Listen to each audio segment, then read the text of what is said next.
오늘도 주님과 동행하시면서 주님의 사랑과 은혜가 나에게 어떤 영향을 주고 어떤 결과를 만들어내는가를 구체적으로 경험하는 복된 하루가 되시기를 예수님의 이름으로 축복합니다.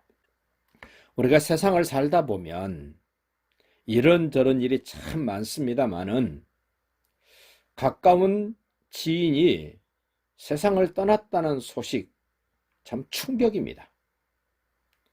그 가운데서도 가족 중에 누군가가 세상을 떠났다는 사실은 충격 그 자체입니다. 오늘 이 엘리 제사장 집안의 모습을 우리에게 소개가 되어지는데 이미 홈리와 비느하스 두 아들이 죽고 그 엘리 제사장도 죽는 장면을 이미 앞에서 우리가 보았습니다. 그 소식, 그 환경을 보고 들었던 며느리, 임신해서 만삭이 되어 있는 며느리에 대한 이야기가 오늘 소개됩니다. 19절 보십시오. 그의 며느리인 엘리 제사장의 며느리인 비느하스의 아내가 임신하여 해산 때가 가까웠다. 아직 10달 되지 않았습니다. 가까웠을 뿐입니다. 그런데 충격적인 소식을 듣고 조산을 합니다. 그 충격이 오늘 3번씩이나 반복되어지는 게 있습니다. 하나님의 궤를 빼앗겼다. 19절에서 하나님의 궤가 빼앗겼다. 그리고 21절에 가서 보면 하나님의 궤가 빼앗겼고 22절에서도 하나님의 궤를 빼앗겼으므로 3번씩이나 이 짧은 4구절밖에 안 되는 성경 구절 속에서 3번씩이나 강조하면서 반복되어지는 말, 하나님의 궤를 빼앗겼다. 얼마나 충격이었는가를 지금 우리에게 소개를 합니다. 이 19절 다시 한번 봅니다.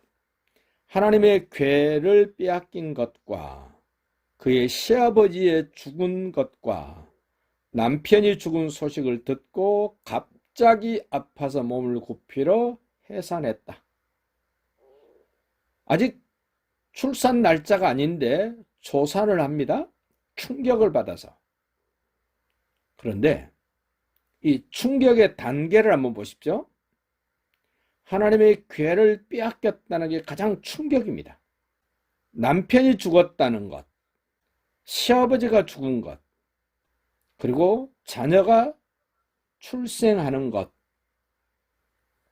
출애굽기 25장 10절부터 22절에 보면 하나님이 시내산에서 모세에게 이 법궤, 여기서 말하는 하나님의 궤를 만들라는 말씀을 하십니다.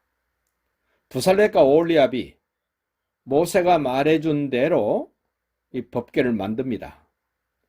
왜 만들었는가 하면 법궤를 만든 이유가 이렇게 소개가 됩니다. 속죄소 거기서 법궤 위에 언약궤 위에 거기서 내가 너와 만나고 하나님과 언약 백성이 만나는 곳 법궤, 증거궤, 속죄소 위 두 그룹 사이에서 내가 이스라엘 자손을 위하여 내게 명령할 모든 일을 내게 말해주겠다. 그 법궤, 그 언약궤, 하나님의 궤를 빼앗겼습니다. 그 하나님의 궤를 빼앗겼다는 말은 하나님을 만나는 장소가 없어진 겁니다. 하나님이 내게 뭐라고 말씀하실 그 하나님과의 만남 자체가 없어져 버린 겁니다. 그래서 이스라엘 사람들에게 이 법궤, 하나님의 궤, 언약궤는 엄청나게 중요했습니다. 그런데 이 사무엘상 4장 앞부분에서 말한 것처럼 이스라엘 백성들은 실제로 언약궤 앞에서 하나님을 만나고 하나님이 뭐라고 말씀하시는 말씀을 듣고 그 말씀대로 관계를 맺어가며 좋은 관계가 되어지는 것보다는 형식적인 신앙, 법궤를 이용해서 내가 뭔가 유익을 얻고자 하는 그런 잘못된 관계, 잘못된 신앙이었기 때문에 하나님이 여지없이 블레셋 사람들에게서 패하게 만들고 법궤를 빼앗기게 만들고 그렇게 형식적인 신앙으로 만들어갔던 엘리, 그의 대를 이어서 제사장이 되어야 될 홈리와 비느하스 마저 죽고 엘리마저도 죽게 되는 이 장면을 우리가 보게 됩니다. 20절 보십시오. 그 며느리가 죽어갈 때에 곁에 서 있던 여인들이 그에게 이르되 두려워하지 말라. 네가 아들을 낳았다 하되 그 며느리가 대답하지도 아니하며 관념하지도 아니하고 전혀 신경 쓰지도 아니하고 이르기를 영광이 이스라엘에서 떠났다 하고, 법궤를 빼앗겼는데 영광이 이스라엘에게서, 오늘 우리에게서 떠났다 하고 이제 막 태어난 아이 이름을 지어주는데 이가봇이라고 지어줍니다. 이가봇이라는 말의 뜻이 영광이 우리에게서 떠났습니다 라는 이름이에요. 왜 그런 이름을 지어줬는가 설명합니다. 하나님의 궤가 빼앗겼고 그의 시아버지와 남편이 죽었기 때문이며, 하나님의 영광이 떠났다는 그 말을 왜 했는가? 세 가지 이유 때문에 말을 했습니다. 첫째는 하나님의 궤를 빼앗겼기 때문에 하나님의 영광이 우리에게서 떠났습니다 라고 말을 한 겁니다. 하나님과 만나야 되는데 못 만나는 것, 하나님의 말씀을 내가 듣고 받아야 되는데 그런 관계가 없어져 버리는 것, 이것이 바로 하나님의 영광이 떠나는 것이라는 겁니다. 오늘 우리도 생각해 봅시다. 내게 하나님이 말씀을 안 주신다, 내게 깨달음이 없다, 하나님을 만나는 일이 없다, 그것이 바로 영광이 떠났다는 증거라는 겁니다. 또 하나님의 영광이 떠나는 것은 시아버지가 죽었다는 겁니다. 단순히 가족관계에서 시아버지가 죽은 것이 문제가 되는 것이 아니라 하나님을 만나고 말씀을 받아서 나에게 전달해 줘야 될 대제사장 엘리가 죽었기 때문이라는 겁니다. 이 말을 좀 더 쉽게 풀어서 말씀드리면, 나는 죄인이기 때문에 내가 하나님 만나면 나는 죽습니다.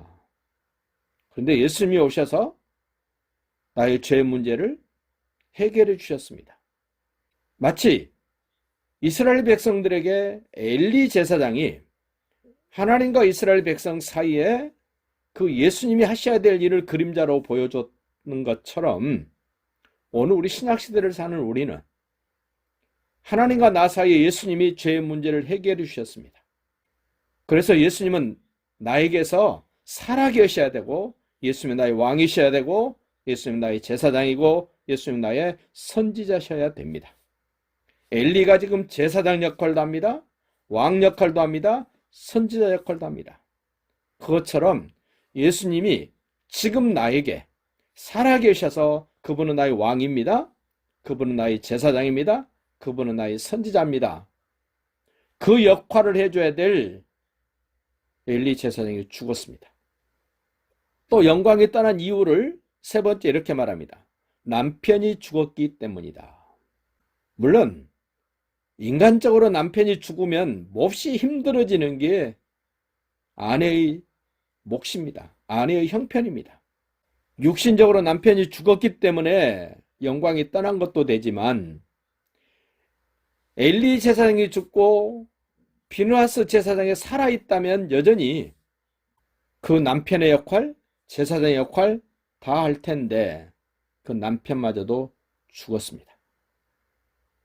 그런데 자식이 태어났는데 그 자식이 그 법궤를 뺏긴 것과 시아버지 엘리 제사장이 죽는 것과 남편 비느하스 제사장이 죽는 것이 이제 태어난 아이하고 무슨 관계가 있는가?